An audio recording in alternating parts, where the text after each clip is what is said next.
안녕하세요. 우리의 삶 속에서 하나님의 깊은 섭리와 은혜를 탐구하는 시간입니다. 잠시 세상의 소음에서 벗어나 영혼을 울리는 말씀에 귀 기울이는 이 시간이 여러분 모두에게 평안과 위로를 가져다 주기를 소망합니다. 이 귀한 말씀을 더 많은 분들과 나누고 싶으시다면 좋아요와 구독으로 하나님의 은혜를 전파하는 일에 동참해 주세요. 여러분의 작은 행동이 누군가에게는 큰 위로와 희망이 될 수 있습니다. 주님의 이름으로 여러분을 축복합니다. 오늘 우리는 성경의 족장시대, 그 중에서도 한 남자의 인생이 송두리째 뒤바뀌는 극적인 순간으로 함께 떠나보려 합니다. 아브라함의 아들 이삭, 그리고 이삭의 아들 야곱의 이야기입니다. 우리가 창세기를 통해 이들의 삶을 들여다볼 때 한 가지 사실이 너무나도 명확하게 드러납니다.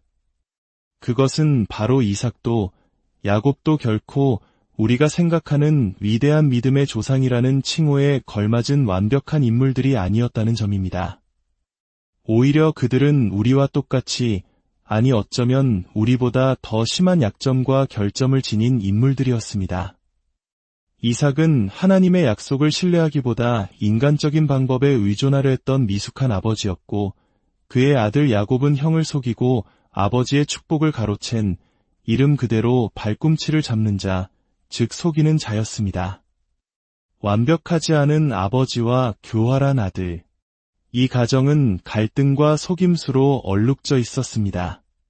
그런데 놀라운 사실은 우리가 믿는 하나님께서 스스로를 아브라함의 하나님, 이삭의 하나님, 그리고 야곱의 하나님이라고 부르신다는 것입니다. 흠 많고 부족한 이들의 이름을 자신의 이름과 나란히 놓으신 것입니다.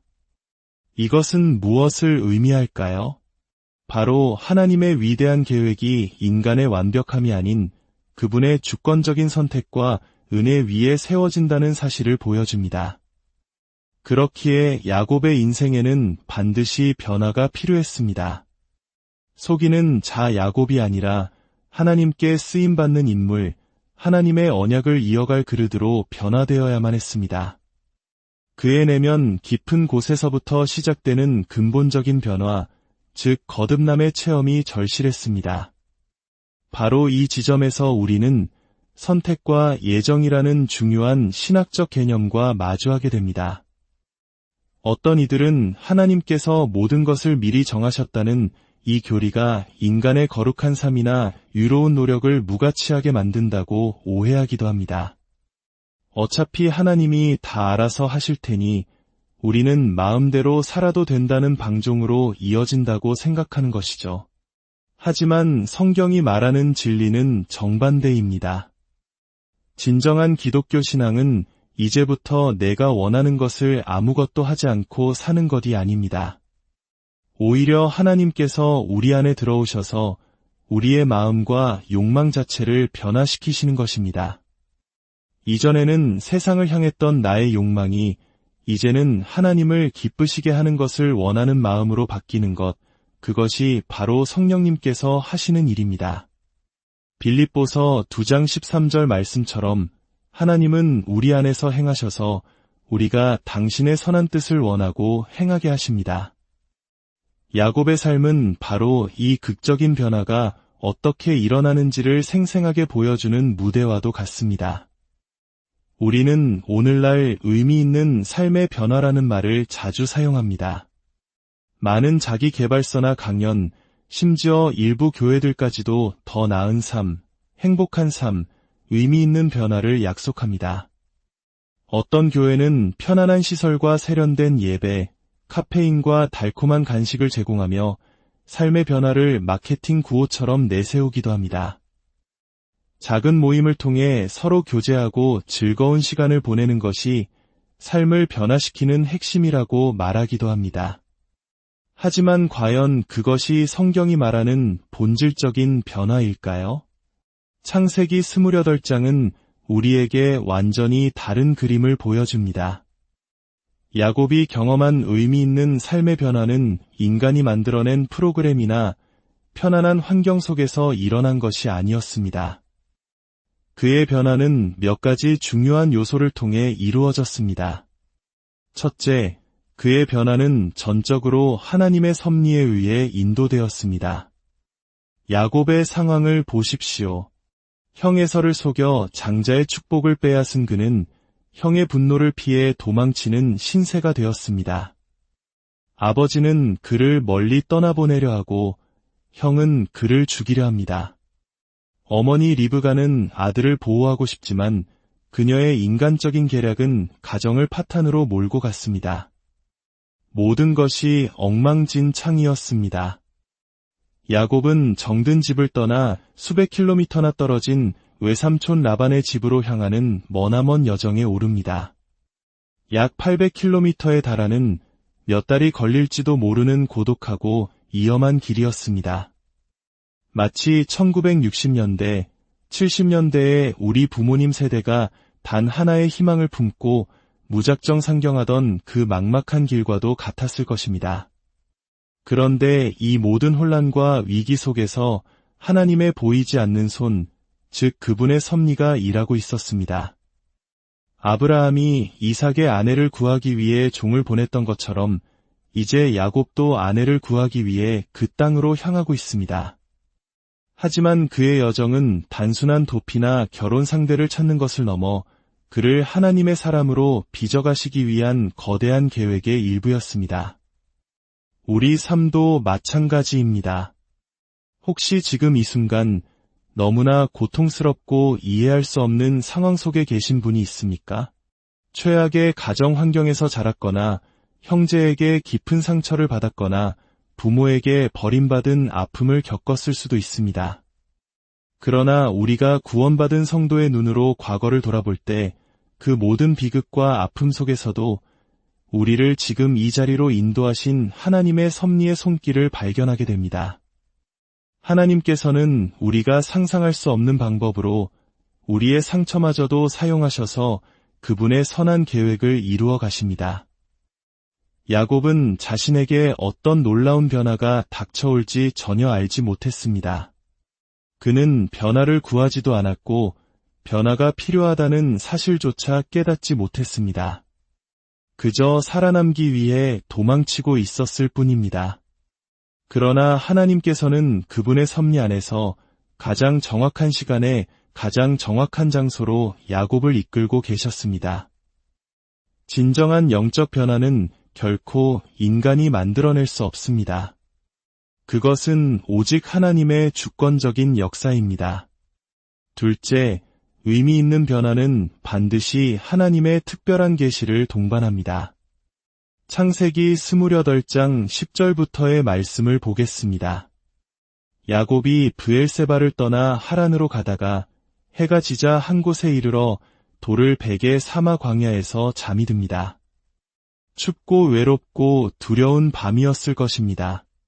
바로 그 순간 하나님께서 그에게 꿈으로 나타나십니다. 그는 꿈속에서 땅 위에 세워진 거대한 사닥다리를 봅니다. 그 꼭대기는 하늘에 닿아 있었고 하나님의 천사들이 그 위를 오르락내리락 하고 있었습니다. 그리고 그 사닥다리 꼭대기에 여호와 하나님께서 서서 말씀하십니다.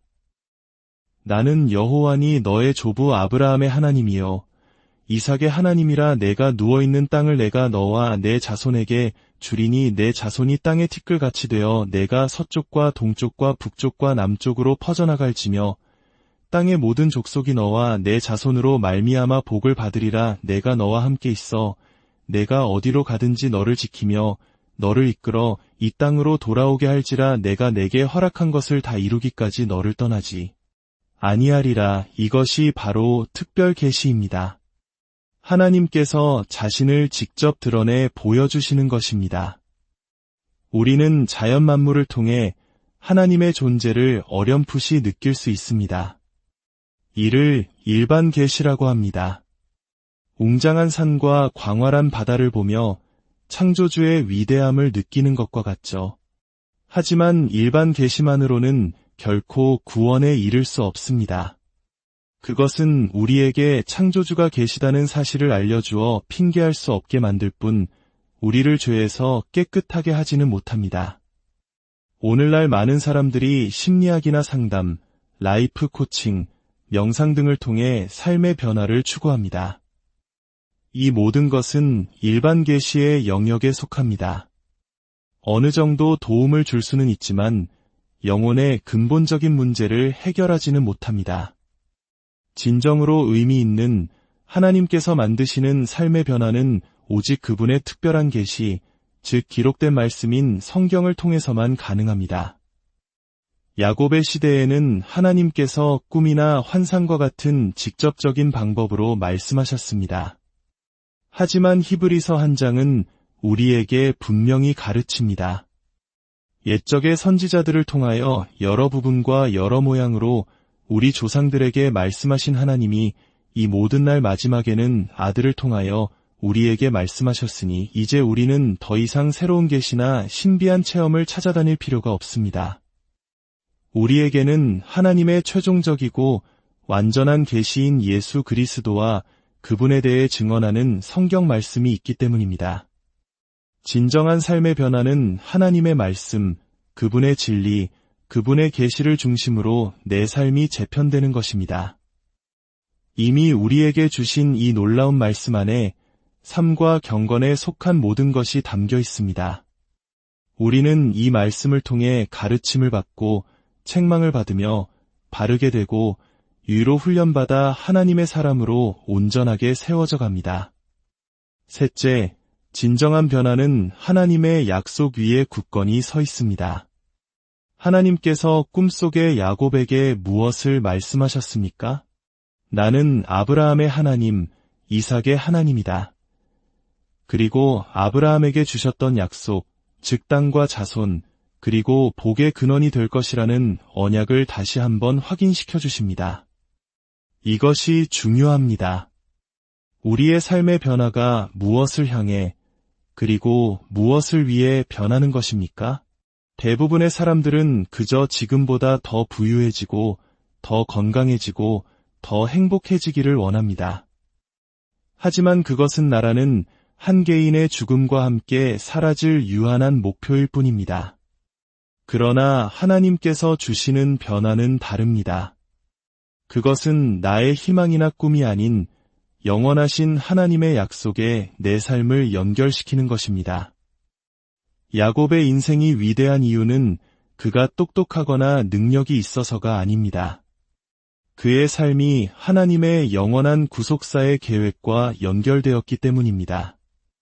그의 후손을 통해 이 땅의 모든 족속에게 복을 주실 메시아, 예수 그리스도가 오실 것이라는 거대한 약속의 한 부분이 되었기 때문입니다.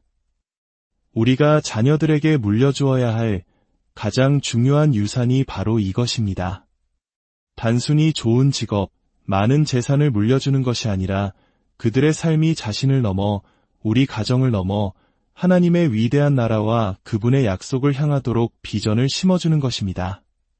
넷째, 하나님께서 만드신 변화는 반드시 하나님을 향한 예배로 이어집니다.